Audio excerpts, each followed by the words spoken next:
je vous propose de revoir tous ces événements qui se sont déroulés pendant cette journée et qui ont contribué à alimenter ce terrible suspense pour les enfants, l'institutrice retenue en otage et les parents avec Michel Fine, Éric Lemasson et bien sûr les journalistes de France 2.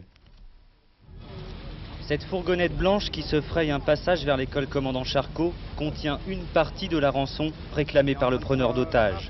40 millions de francs dans ces malles de couleur bleue. L'homme réclamait 100 millions. Il possède désormais la moitié de la rançon. Cette arrivée vers 17h30 est le seul véritable élément nouveau depuis la nuit dernière.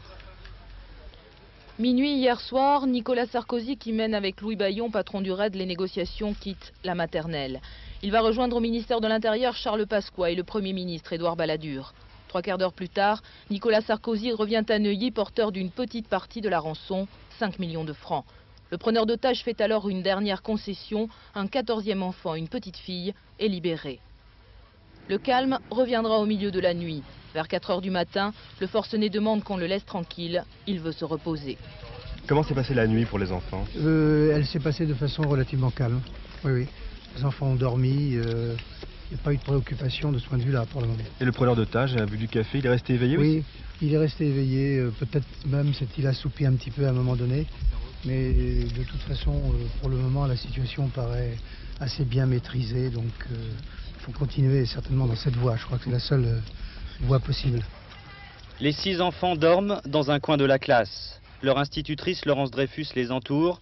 Les heures passent. L'enseignante est épaulée à l'intérieur par une autre femme, Evelyne Lambert, médecin pédiatre des sapeurs-pompiers de Paris. Le jour se lève. Cette mère au trait tiré n'en peut plus. L'attente pour elle, comme pour les 5 autres familles, dure alors depuis 24 heures. 24 heures de patience et d'inquiétude. J'étais avec les parents Ils sont dans le hall. Dans une salle, ils sont... Non, moi j'ai vu les parents dans le hall. Et vous avez vu l'institutrice? Oui. Et elle fait la navette entre les deux? Oui. Et dans quel état elle se trouve là maintenant? Je sais pas. Et vous êtes fatiguée, nerveuse? Oui, elle est très fatiguée, oui. Les négociations ont repris vers 9 heures du matin.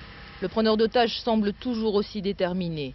Autour de sa taille et par terre près de lui, il a disposé des explosifs. Bluff ou pas, les policiers ne prendront pas le risque d'intervenir. Pour eux, les négociations sont lentes et difficiles. Le preneur d'otages parle peu, de peur qu'on l'identifie, alors il communique par petits papiers interposés. Vers 11 heures, il fait passer ce message. Il veut négocier avec un ministre d'un rang plus élevé que Nicolas Sarkozy. Les négociations sont de nouveau interrompues de midi jusqu'à 17 heures. Du café, du thé, des biscuits, de quoi tenir. En début d'après-midi, une institutrice s'est rendue dans l'épicerie située en face de l'école maternelle. Elle était accompagnée d'un policier du RAID.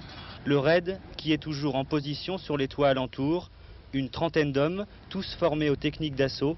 Ils sont secondés par des tireurs d'élite. Cette jeune institutrice